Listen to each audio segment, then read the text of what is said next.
Apakah Anda tahu saluran akhir pembuangan tinja Anda? Yuk, mari telusuri aliran tinja Anda. Pembuangan tinja baik secara langsung maupun tidak langsung ke sungai akan mencemari sungai. Dapat terlihat bahwa tinja yang dibuang langsung ke selokan atau got atau ke saluran irigasi, baik dari Kelurahan Ciater, Kelurahan Cigereleng maupun Kelurahan Cisere, semuanya akan berujung ke Sungai Ciregol. Sebagian besar saluran dibuat di bawah selokan atau got sehingga tidak terlihat dan tidak tercium bau tidak sedap. Namun aliran tinja tersebut tetap berujung ke sungai tanpa proses penguraian hingga akan menghasilkan limbah yang akan mencemari sungai.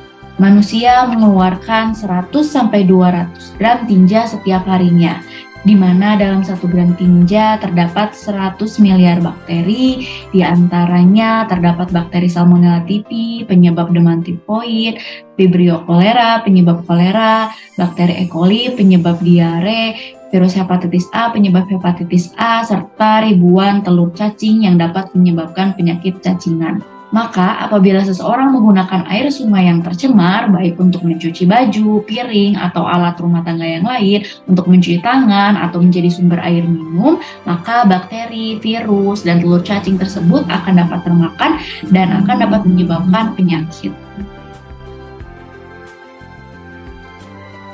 Apabila pembuangan ke lubang tanah dengan jarak kurang dari 10 meter dari sumber air atau sumur, maka air tersebut akan terkontaminasi. Hal ini disebabkan karena bakteri E. coli yang terdapat di tinja dapat bergerak maksimal hingga kedalaman 9 meter. Oleh sebab itu, penampungan tinja harus dibuat sekurang-kurangnya berjarak 10 meter dari sumber air atau sumur, agar sumber air atau sumur tersebut tidak terkontaminasi.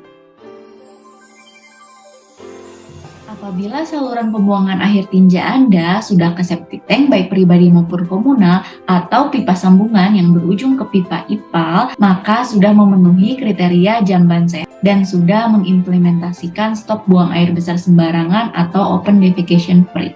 Open defecation free yaitu kondisi ketika setiap individu dalam suatu komunitas tidak lagi melakukan perilaku buang air besar sembarangan yang berpotensi menyebarkan penyakit.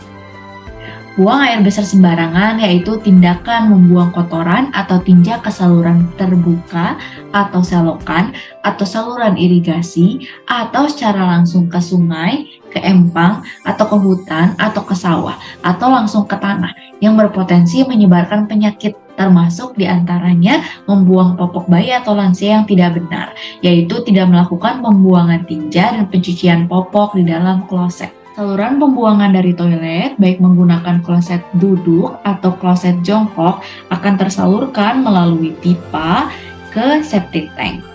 Komponen padat akan mengendap di dasar dari tangki, dan komponen yang tidak dapat hancur bersama-sama dengan lemak dan busa akan mengapung dan membentuk lapisan yang menutup permukaan air dalam tangki yang berfungsi untuk mempertahankan suasana anaerob agar bakteri dapat tumbuh subur.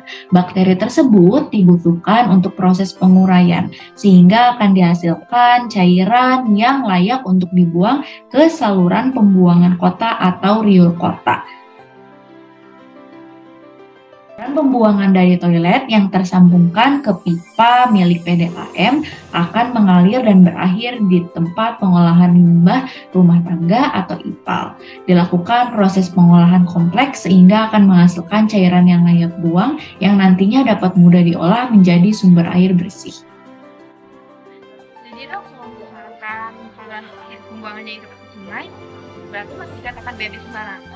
Betul, walaupun salurannya tidak terlihat, berada di bawah selokan, tidak tercium bau, tetapi aliran kotoran tersebut tetap ke sungai, di mana dari Kelurahan Ciater, Cigereleng, dan Cisere berujung ke Sungai Ciregol, sehingga tetap akan mencemari sungai tersebut, sehingga tetap disebut sebagai BAB sembarangan. Lalu apa yang harus dilakukan biar kita nggak bebas sembarangan? Dengan cara memiliki jamban sehat, di mana jamban sehat harus dimiliki, dibangun, dan dipakai oleh setiap anggota keluarga di setiap rumahnya. Terdapat berbagai macam manfaat dari jamban sehat, yaitu dapat memutus mata rantai penyakit yang disebabkan karena membuang kotoran sembarangan, yaitu disentri, kolera, diare lainnya, demam tifoid, hepatitis A, dan juga penyakit cacingan. Selain itu juga dapat menjaga lingkungan agar tetap bersih, sehat, dan juga tidak bau, dan juga tidak akan mencemari sumber air dan juga tanah yang ada di sekitarnya. Nah, jadi kalau misalkan kita punya jamban yang bersih dan sehat di dalam rumah, itu bisa dikatakan sebagai jamban sehat. Tapi tidak cukup hanya itu saja. Terdapat syarat dan kriteria untuk membangun jamban sehat. Yuk, mari kita simak bersama.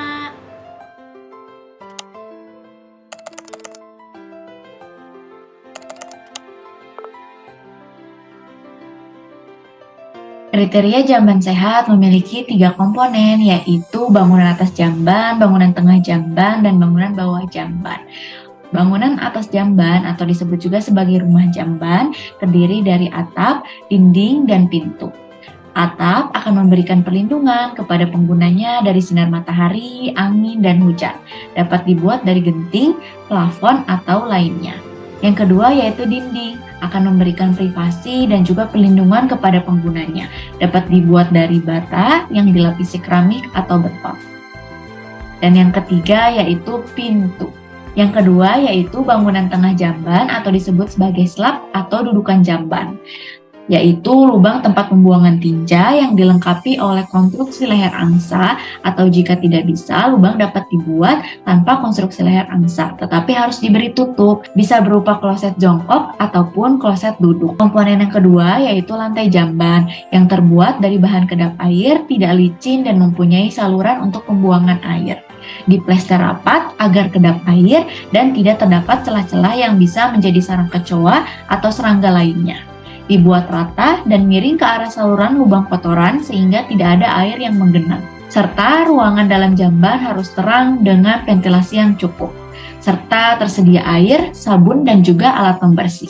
Serta komponen yang ketiga yaitu bangunan bawah jamban atau disebut sebagai penampung tinja. Terdapat 3 pilihan untuk bangunan bawah jamban ini, yaitu septic tank pribadi atau komunal, cugluk dengan ventilasi, dan juga pipa yang tersambungkan ke pipa PDAM. Yang pertama, septic tank pribadi atau komunal.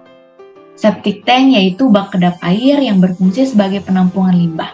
Disebut sebagai septic tank komunal yaitu bila septic tank tersebut menampung tinja lebih dari 1 rumah.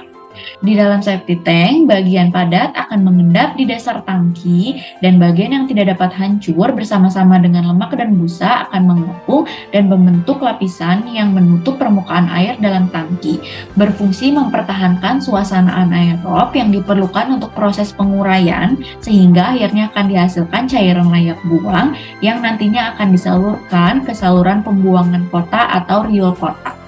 Dan endapan padat atau lumpur tinja jika sudah penuh akan disedot untuk dibawa ke IPLT atau instalasi pengolahan lumpur tinja untuk diolah agar memenuhi baku mutu dan aman untuk dibuang ke lingkungan. Septic tank dibangun dengan kedalaman minimal 2 meter dengan ukuran panjang kali lebar 2 kali 2 meter dengan jarak minimal 10 meter antara penampungan tinja ini dengan sumber air atau sumur.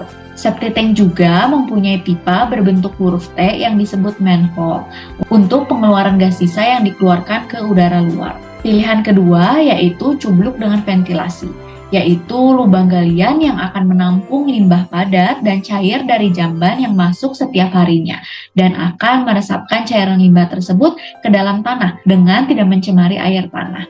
Karena jarak minimal antara tempat penampungan tinja ini dengan sumber air adalah minimal 10 meter. Serta bagian padat dari limbah tersebut akan diuraikan secara biologis. Terdapat pula lubang ventilasi untuk pengeluaran zat sisa penguraian ke udara luar. Serta pilihan ketiga yaitu sambungan pipa ke pipa PDAM.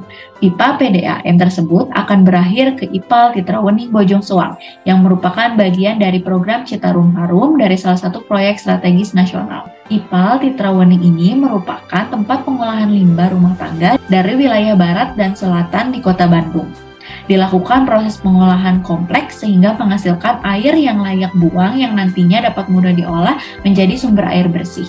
Tetapi tidak semua wilayah di Kota Bandung dilalui oleh pipa PDAM. Sehingga yang bisa mengajukan penyambungan pipa ke pipa PDAM merupakan wilayah yang dilalui oleh saluran pipa PDAM. Komponen stop buang air besar sembarangan atau open defecation free atau ODF lain selain memiliki jamban sehat adalah pembuangan popok yang benar. Pembuangan popok baik bayi atau lansia tidak boleh langsung dibuang ke tempat sampah, di mana tinja padat harus dibuang dengan cara mencuci popok ke kloset hingga tinja terbuang seluruhnya. Menyingkirkan kotoran padat dari popok bayi sebelum dibuang akan mengurangi bau dan juga mengurangi bakteri, sekaligus membuat tempat sampah tidak menjadi cepat penuh. Gulung popok yang sudah tidak terdapat tinja padat supaya popok tidak mengotori atau menumpahkan isinya setelah dibuang ke tempat sampah. Gulunglah dengan ketat, gunakan strip perekat di bagian samping popok untuk membantu mengikatnya. Selanjutnya, masukkan popok yang sudah digulung ke dalam tempat sampah dan tutuplah untuk mencegah kotoran manusia yang sudah terkontaminasi bakteri ini mencemari permukaan dan barang-barang lain di rumah. Segera setelah volume popok kotor mencapai bibir tempat sampah, buanglah ke tong sampah yang ada di luar. Jangan menunggu sampai penuh karena bisa meningkatkan kemungkinan kontaminasi. Jadi seperti itu dong ya. Berarti saya harus bikin septic tank ya? Tapi uangnya nggak ada dong. Terdapat beberapa solusi apabila terkendala biaya, di antaranya yaitu dengan cara menabung. Bisa dimulai dengan cara menyisihkan setiap gaji dari setiap bulannya. Bila hal tersebut dirasa sulit, maka dapat dilakukan gotong royong dengan tetangga sekitar dan untuk membangun septic tank komunal. Atau bisa juga dengan arisan, tidak hanya tas atau emas saja yang bisa diarisankan, tetapi bisa arisan septic tank untuk membangun septic tank ini. Masa beli HP atau motor bisa, tetapi membangun jamban sehat tidak bisa. Ini dapat dibangun atau bisa juga dibeli dengan harga bisa mulai dari 2 juta. Atau kalau misalnya hal tersebut masih dirasakan sulit, bisa dengan meminta bantuan ke perusahaan sekitar tempat tinggal. Bisa diajukan ke RT atau RW. Atau apabila semua hal tersebut tetap menjadi kendala, maka dapat diajukan usulan bantuan ke wilayah setempat. Contohnya dengan mengajukan melalui Musrembang. Kalau rumah yang sekarang saya tempatin itu bukan rumah saya. Oh, apabila tempat tinggal yang sekarang ditempati bukan milik sendiri, misalnya mengontrak, alangkah lebih baiknya mencari kontrakan yang sudah memiliki septic tank sebelumnya. Namun apabila dirasa sulit, sudah tidak bisa pindah lagi, maka mungkin bisa diberitahukan ke orang yang memiliki kosannya untuk diedukasi manfaat memiliki jamban sehat, dampaknya untuk lingkungan seperti apa. Mungkin tidak akan bisa diedukasi sekali, sehingga harus tetap semangat untuk mengedukasi beberapa kali agar pemilik rumahnya bisa sadar untuk membangun septic tank agar menjadi jamban sehat. Kebetulan lahannya terbatas dok. Gimana? Mengenai kendala lahan yang sempit, septic tank dapat dibangun di bawah halaman, kamar, dapur, atau bahkan ruang tamu. Hanya membutuhkan kedalaman minimal 2 meter dan juga dengan ukuran 2 x 2 meter. Tidak perlu mengkhawatirkan timbulnya bau tidak sedap karena terdapat pipa yang berfungsi untuk mengeluarkan gas sisa pembuangan ke udara luar. Oke, terima kasih dok untuk informasinya. Mudah-mudahan saya bisa bikin septic tank.